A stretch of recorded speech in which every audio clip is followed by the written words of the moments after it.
तलवारबाज बहू।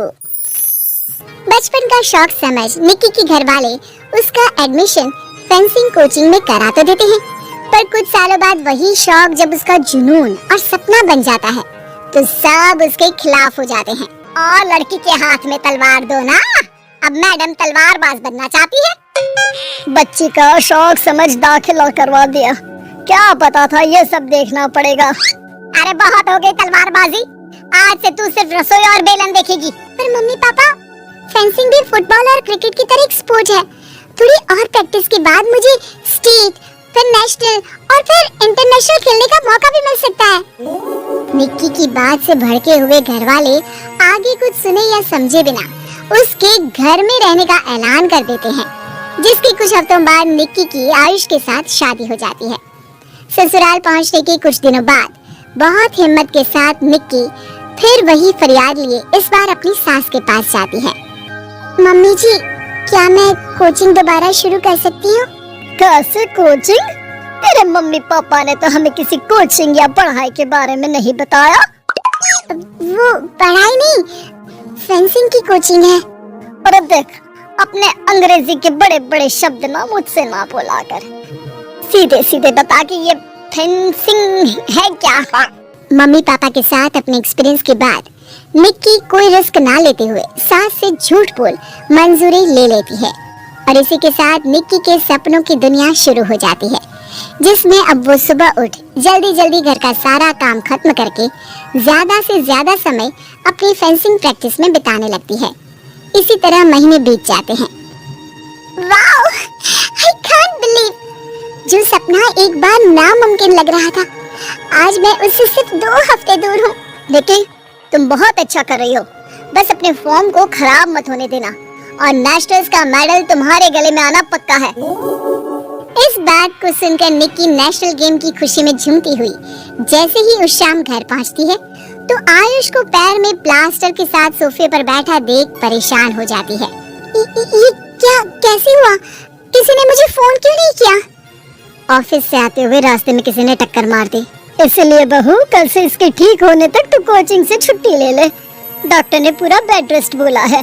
पति की हालत और सास की बात से हैरान परेशान निक्की आगे कुछ बोले बिना अपने कमरे में चली जाती है। अब मैं क्या करूंगी? दोनों तरफ मेरी जिम्मेदारी है। अगर एक भी पूरी नहीं की तो लाइफ में दोबारा सुकून की सांस नहीं ले पाऊंगी। सच बता दूं क्या? नहीं, अगर इन्होंने भी घर में कैद कर लिया तो बचा कुचा मौका भी खो दूंगी। भगवान, आपने मुझे कहाँ फंसा दिया?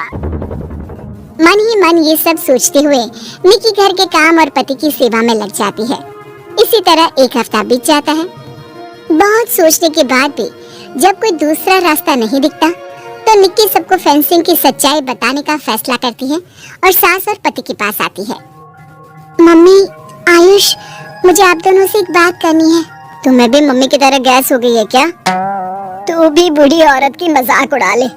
एक दिन जब तेरे बच्चे तेरा मजाक उड़ाएंगे ना, तो मैं भी उनके साथ बैठकर हंसूंगी।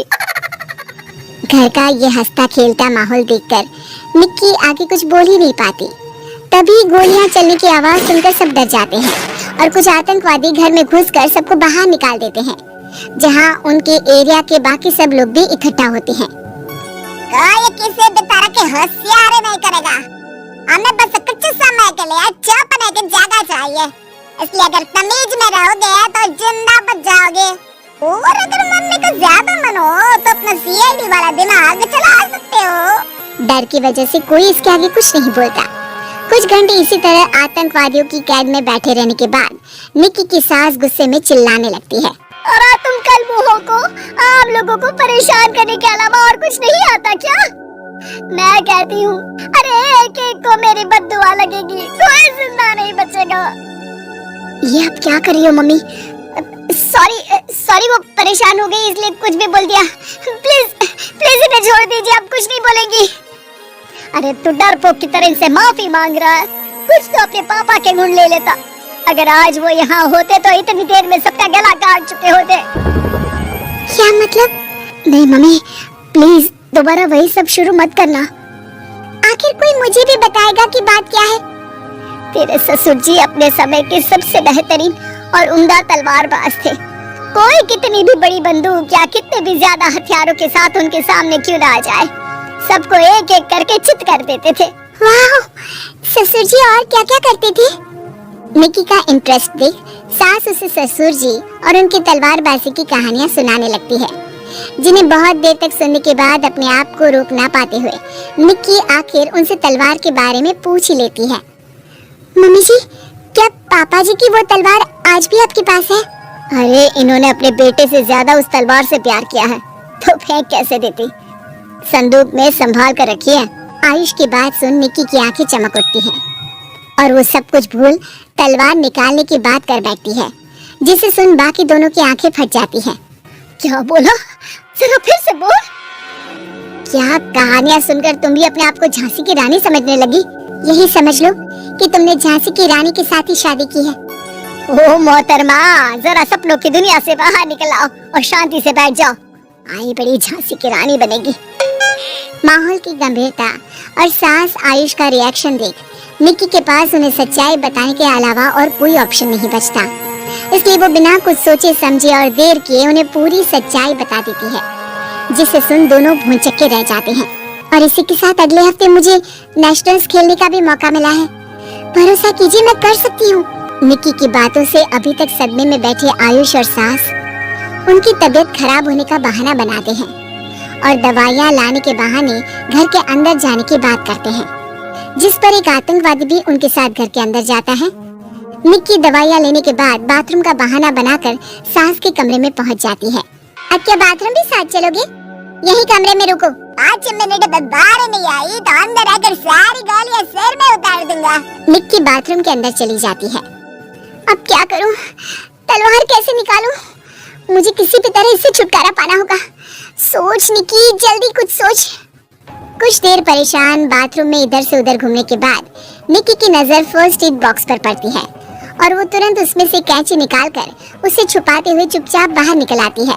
हो गया तुम्हारा सारा नाटक खत्म, अब चुपचाप ये दवाइयां उठाकर बाहर चलो।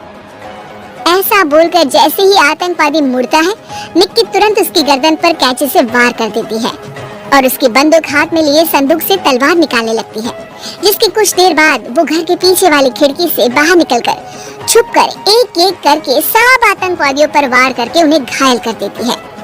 अब सारे पब्लिक की कैद में आ जाते हैं। ये सब देखकर आयुष और सास के साथ सारे लोग दंग रह जाते हैं। सास का सर गर्व से ऊंचा हो जाता है। मेरी बहू सिर्फ नेशनल्स नहीं, इंटरनेशनल भी खेलेगी। हाँ।